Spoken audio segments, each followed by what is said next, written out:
Hello there, Nareg is here. Today I'm going to talk about associated arcs. It's a small part in trigonometry where I'm going to explain to you how some arcs are associated in order to avoid memorizing the unit circle or the trigonometric circle. So let's take a small example. Let's say we have we have to calculate sine of 150 degrees. Now, this is an angle that does not include in the particular angles like 30, 45, 60, 90, etc. How am I supposed to convert or to find a certain relation in order to make it associated with an arc that I already know? Very simple. Sine 150 is the same thing as sine 180 minus 30 degrees. Now, as you can see, 180 minus 30, it means that my angle in question, which is 150, it belongs to the second quadrant. And it's the same thing as the angle 30. So, in the second quadrant, the sine, which is related to the axis of ordinate, is positive. So I simply say that sine of 180 minus 30, it's sine 30. Sine 30, again, very simple, it's 1 over 2. So sine of 150 actually is 1 over 2. I don't have to memorize the unit circle. I simply use some associated arcs, just like in this case. Sine of 180 minus 30 is the same thing as sine 30, which represents also a sine 50, and the value will be 1 over 2. Now, this was simply an example in order to introduce this part.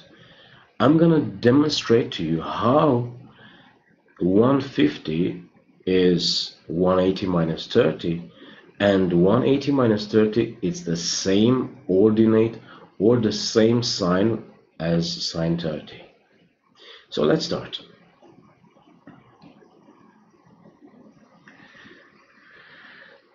We have the trigonometric circle.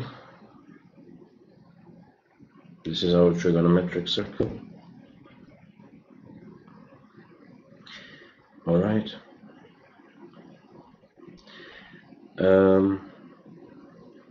Of course, we can talk in degrees or radians. It doesn't matter. It's the same idea. It's the same concept. So you don't have to think about converting them. No, you simply continue working in radians if the exercise is given in radians, or continue working with degrees if the exercise is given in degrees. Now, first thing, let's say we have a certain angle, which I'm going to call it alpha. So my point O, center O, the origin A, and this is my point M. Of course, this point M has its coordinates.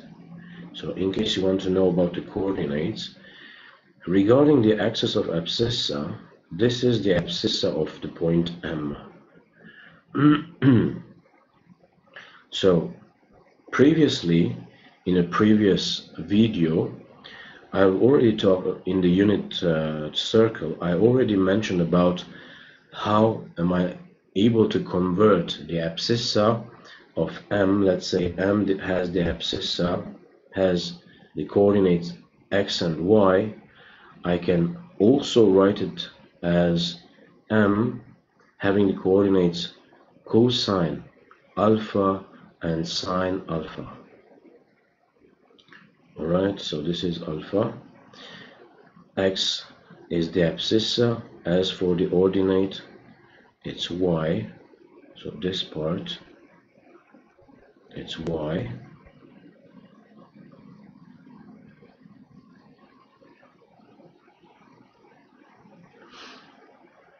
Whenever I calculate cosine alpha, cosine is adjacent over hypotenuse. It's OA. It's x over OM. X actually represents the abscissa, so you can say that cosine alpha, it will be x. As for sine alpha, it's the opposite, which is y over OM. OM, of course, it's 1 unit, so you will have y is equal to sine alpha. So once you have the coordinates of m as trigonometric functions, we're gonna check some associated arcs and check simply the sign whenever it's changing regarding the quadrant. But first, I'm just gonna add a small information that in this triangle OM, let's say H, OMH, you can use the Pythagorean theorem. Hypotenuse, it's OM squared. It's equal to OH squared plus HM squared. OM squared is 1 squared, which is equal to OH squared. OH squared, of course, it's cosine alpha to the power of 2 plus HM squared, it's sine alpha to the power of 2. So again, using the unit circle, we are able to find this fundamental formula that cosine squared alpha plus sine squared alpha is equal to 1. Now, let's get back to the associated arcs. What about the associated arcs? Very simple. We have our trigonometric circle.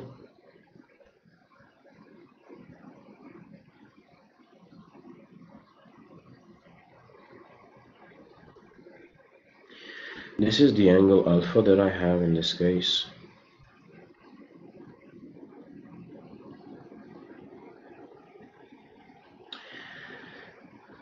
Let's say this is the point M, O, A.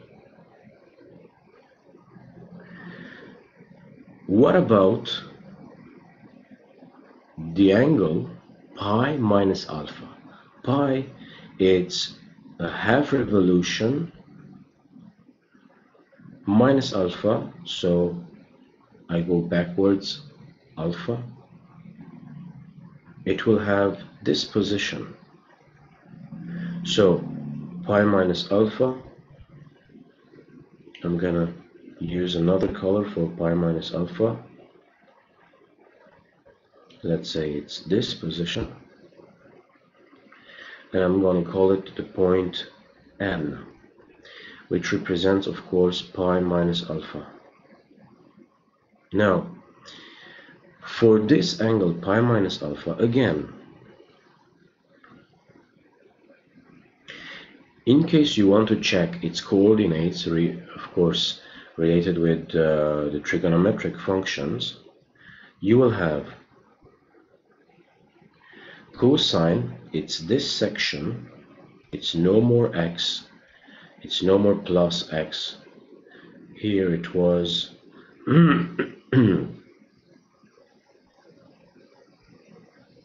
x. For m it was x and y.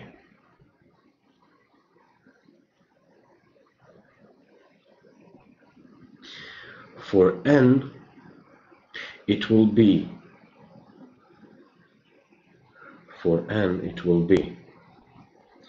minus x, and it will be y.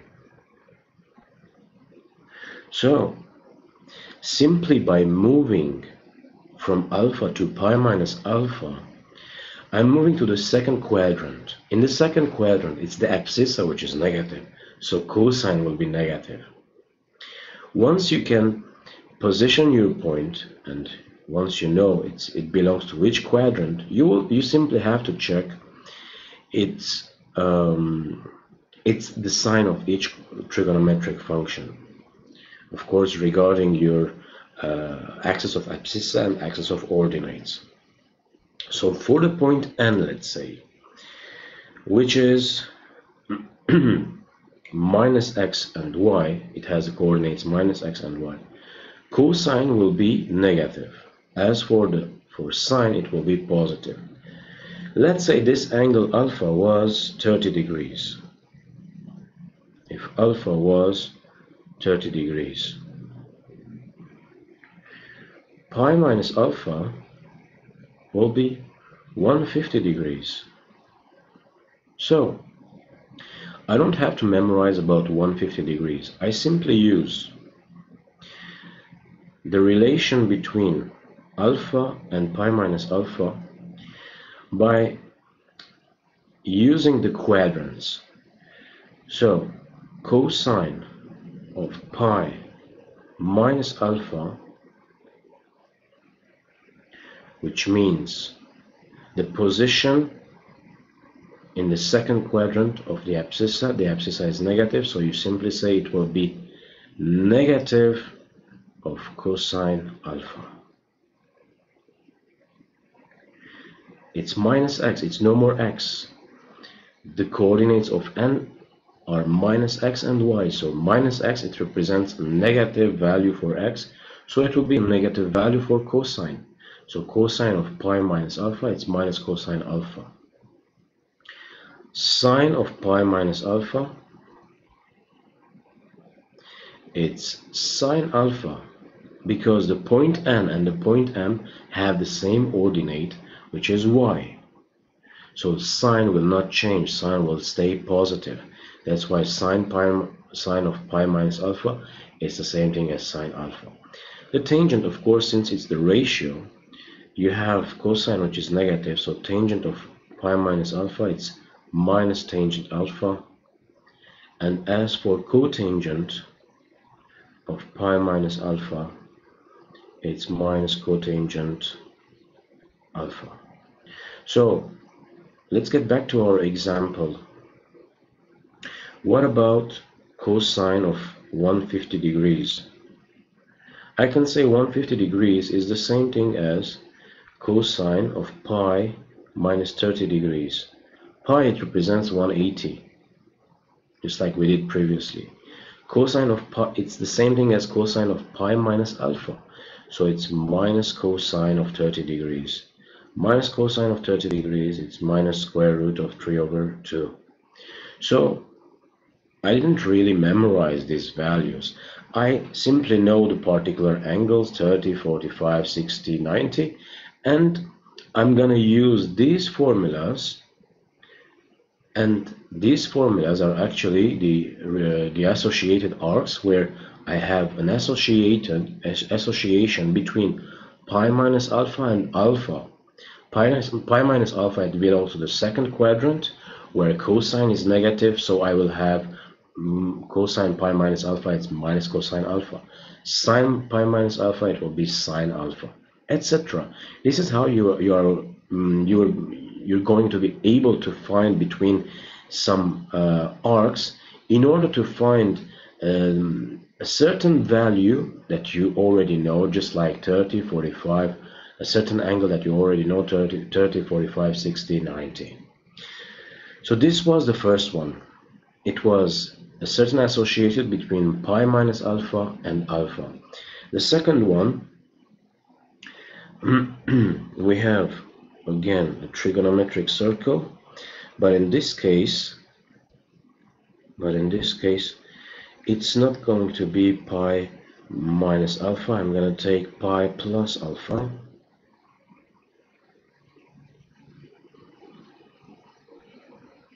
So let's say this was our angle alpha. What about pi plus alpha? Pi is the half revolution plus alpha, so I'm gonna get to this position. So pi plus alpha, it's a position which is right here. It belongs to which quadrant? It belongs to the third quadrant. What about the third quadrant? In the third quadrant, cosine is negative, sine is negative, so you will have tangent, cotangent positive. So, what are the relations that I can find between these two associated arcs, alpha and pi plus alpha? Very simple. Cosine of pi plus alpha, it's minus cosine of alpha, since the abscissa is negative. Sine of pi plus alpha, it's minus sine alpha. Tangent of pi plus alpha, it's tangent alpha. Cotangent pi plus alpha is equal to cotangent alpha. Let's take an example. Directly I'm going to take an example. Now we were talking about, in the previous example, the angle 150. What about the angle 210? Let's say I ask you to calculate sine of 210 degrees. Now you can say 210 degrees is actually sine of 180 plus 30 degrees. So it's the same thing as pi plus alpha. It's the same thing as pi plus alpha. So sine of pi plus alpha, it's minus sine of alpha. It's minus sine 30 degrees. So sine of 30 degrees, you already know it's 1 over 2. So you simply say it's minus 1 over 2. Again, you have to check the quadrant. 220, it's in the third quadrant. Sine is negative. That's why you're going to get a negative value. Now, how am I supposed to find 1 over 2? I simply use the associated arcs. I will say 210 is 180 plus 30, which is the same thing as minus sine 30. So it will be minus 1 over 2. This is how you find a relation between pi plus alpha and alpha. The third one that we're going to talk about, it's going to be between alpha and minus alpha. So the third one, it's between alpha and minus alpha. So this is our angle alpha. Minus alpha, it will be directly at this position. So let's say this is the point M, this is the point N. So minus alpha, which is directly linked to the point N, it belongs to which quadrant? It belongs to the fourth quadrant. In the fourth quadrant, cosine is positive, the axis of abscissa is positive. The ordinate is negative, so sine will be negative. So I can simply say cosine of minus alpha is the same thing as cosine alpha. Sine of minus alpha, it's negative sine alpha.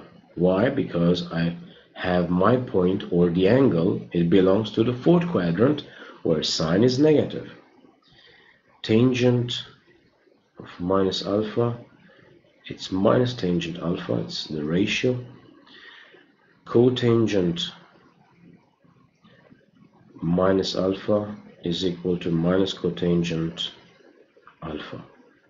So these are the associated arcs and in this case it's between alpha and minus alpha.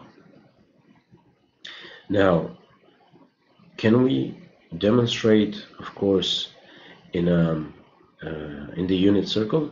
Yes, easily. Let's say I'm gonna be interested in the abscissa of the point M, which is of course the cosine. It will be this section. So cosine alpha is actually the part which is in green. And it's the same thing for cosine minus alpha. It's the same segment. It's a segment, let's say it's called x. But as for the ordinate, and the ordinate will change. For m, it is y. It's this section, it's positive. As for the point n, it's the ordinate which is minus y.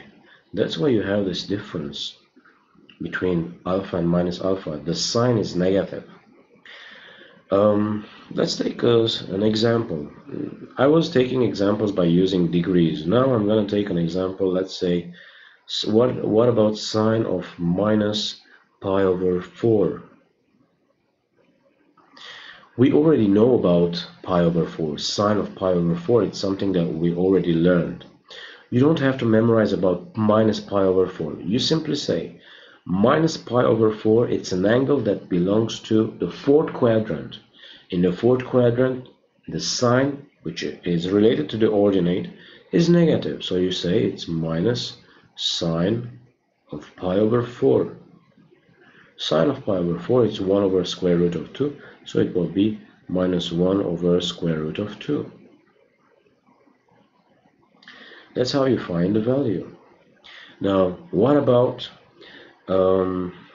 another example? What about cosine of minus pi over 6?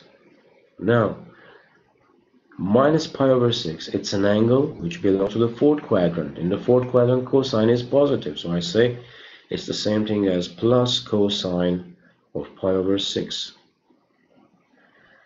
Cosine of pi over 6, it's square root of 3 over 2. And this is how you get the value of cosine minus pi over 6. Now, we're going to take a couple of other associated arcs and we can simply finish this part. The fourth one, it will be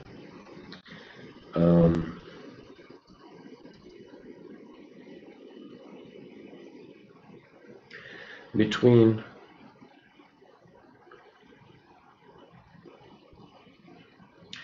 the angle alpha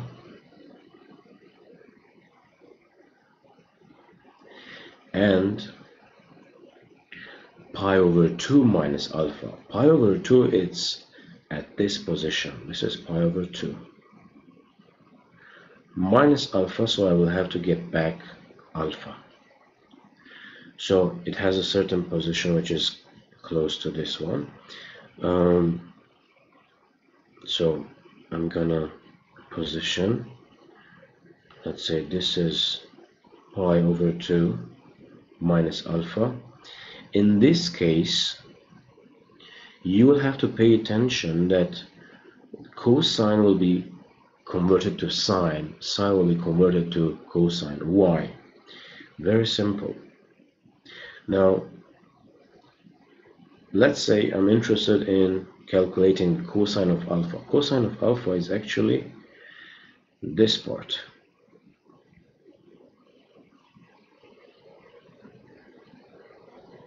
This segment which is in green. I'm going to call it x. This segment x will be equal to sine of pi over 2 minus alpha. It will be equal to this segment. It's the sine of pi over 2 minus alpha. That's why in this case I will have to write down that cosine of pi over 2 minus alpha, it will be equal to sine of alpha and not cosine alpha.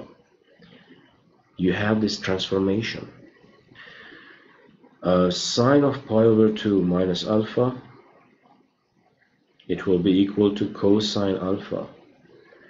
Tangent of pi over 2 minus alpha is equal to cotangent alpha, and cotangent of pi over 2 minus alpha, it will be equal to tangent alpha.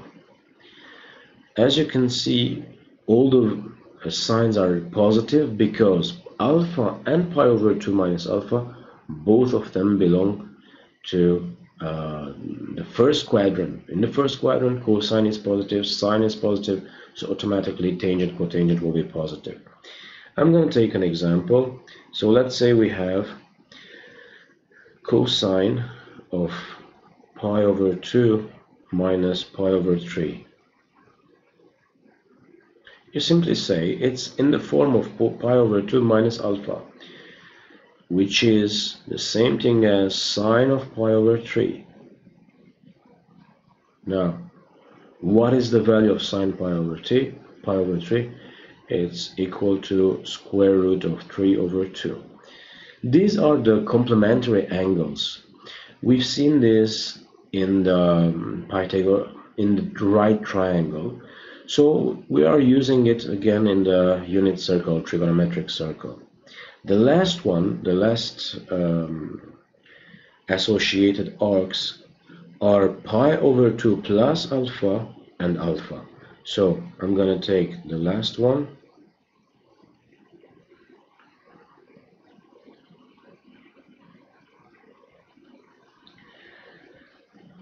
So here's our circle, all right.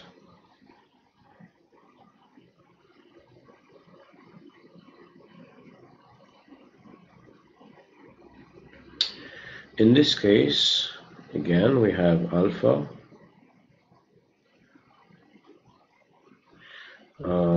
Let's call this point M. This is alpha.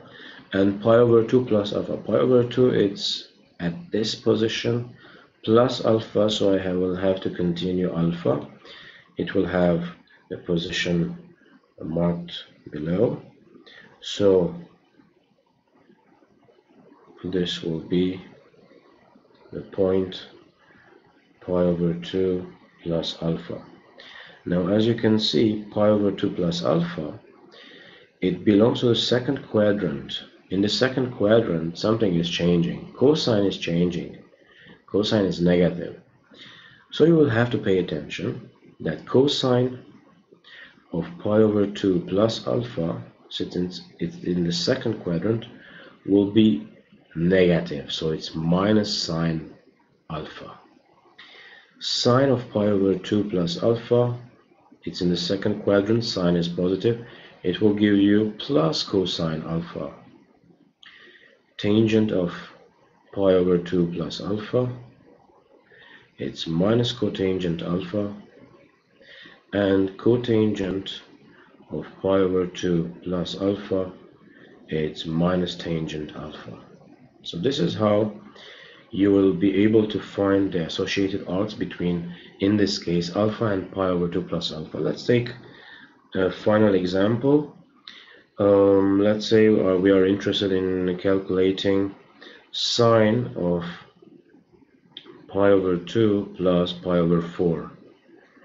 So you simply say it's the same thing as pi over 2 plus alpha. Pi over 2 plus alpha is in the second quadrant. In the second quadrant, the sign is positive. So it will be plus cosine of pi over 4. Cosine of pi over 4, it's 1 over square root of 2. And this is how you find the answer. Alright, so what are the associated arcs? Very simple. You have associated arcs between alpha and pi minus alpha, between alpha and pi plus alpha, between alpha and minus alpha, between alpha and pi over 2 minus alpha, between alpha and pi over 2 plus alpha. If we want to simply remember these associated arcs, you simply have to say that this is our trigonometric circle. This is our trigonometric circle. One thing is important in this case. Let's say this is the angle alpha.